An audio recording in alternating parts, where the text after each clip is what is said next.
you where give to us a stand. readout of your message today?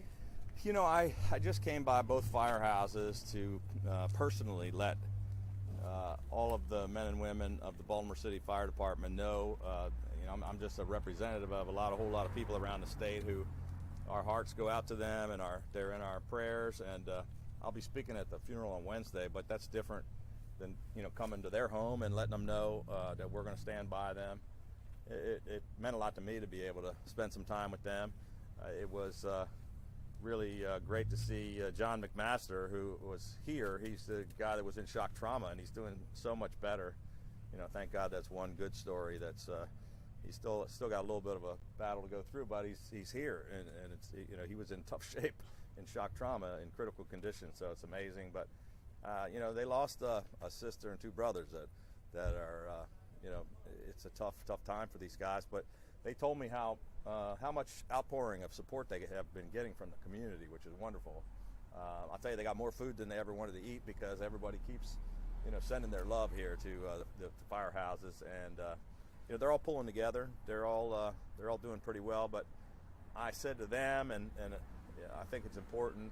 You know, we all appreciate the people that put their lives on the line for the rest of us every day, but sometimes we don't always show it until it takes a tragedy like this. And you know, now they're learning how much people appreciate them, but it shouldn't take losing 3 firefighters before we all tell them that. Every day you should just thank somebody that's a police or firefighter or EMT that's out there putting their lives on the line for the rest of us. I think everybody in Maryland should take a moment to say thank you just to any one of them they get a chance to meet. This will be your second funeral in a matter of weeks at the convention center. Can you talk about the heaviness of that for you and for our city and state? You know, it's really hard to imagine, and unfortunately I've had to do this far too many times over the past 7 years with police and fire funerals, with funerals for some of our, you know, our soldiers of the Maryland National Guard, and we've lost far too many. Every one of them is tragic and heartbreaking, but to have 3 firefighters together just after we just lost a police officer is just unfathomable. And you know, but I never. It's like one of the worst parts of my job because it's hard, you know, all that emotion, but I think it's really important to be there for them, for their families, for their fellow officers or firefighters, and so you know, I think it's one of the most important parts of my job, which is why I always show up. Do you see a difference when you walk in and from when you walk out? Do you see the difference of that presence and how that helps them?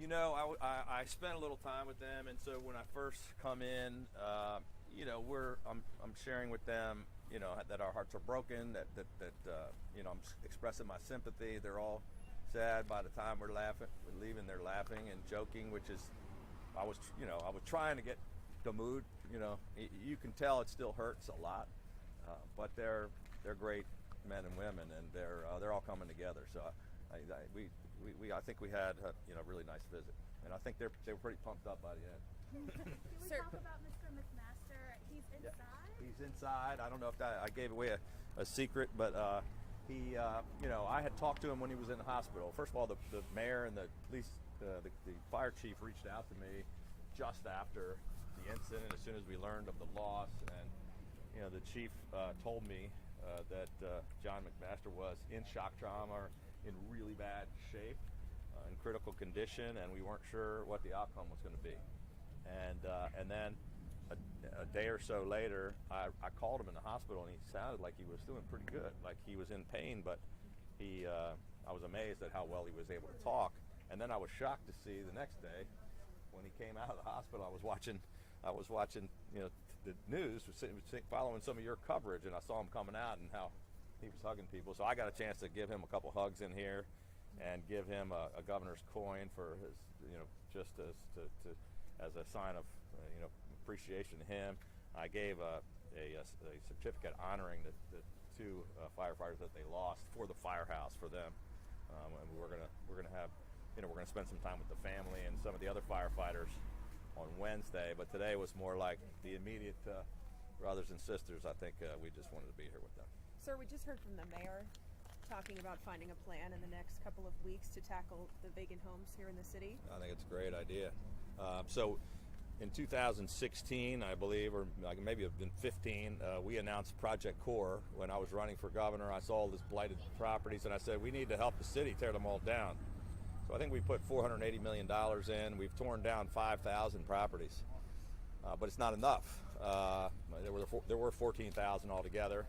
It's been very frustrating to us. I mean, that's an amazing accomplishment to tear down 5,000 blighted buildings. It was an initiative that I started and put the money into. But we can't do it without the city, because the city has to get control of the properties. They have to have title to the properties. They have to give the permitting for the demolition. And we've been somewhat frustrated at the slow process. As I understand, and the city did not own these properties, did not take them back. You can't just go to tear down somebody's building that's still in their ownership. So I don't know the details of it, but I think it was great that the mayor recognized that this is a problem, and that he's willing to try to fix it. And I think we have a meeting with the mayor coming up very soon. I'm going to sit down and talk to him about how can we help you, continue to make progress. Can we talk one more quick